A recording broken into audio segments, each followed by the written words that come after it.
আমি হলাম এই বাড়ির কর্ত্রী, আমার কথা ছাড়া এই বাড়িতে একটা বাটিও নড়ে না। থাক থাক বৌমা, আর আমাকে প্রণাম করতে হবে না। আসলে কি বলতো ব্যাপারটা, পেছনে যদি আমার নামে সেই নিন্দাই করো, সামনে আর প্রণাম দেখিয়ে লাভ কি? আর সতী সাবিত্রী সেজে লাভ কি বলো?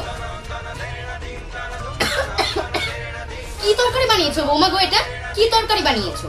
আমার টাকায় এই সংসারটা চলছে, আর আমার এই নিরামিষ তরকারিটা একটু ভালো করে করতে পারো না তুমি? নিজেরা তো চোখ চোষা খাও, আর আমি তো খাই এই নিরামিষের তরকারিটা। এটা কি পা টেপা হচ্ছে বৌমা? ভালো করে পাটা টেপো, আমার ভালো করে পাটা টেপো।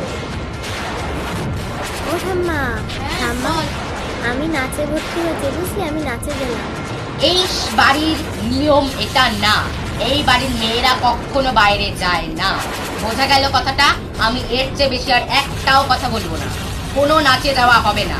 মেয়ে হয়ে এইসব ভঙ্গিপানা আমি একদম পছন্দ করি না।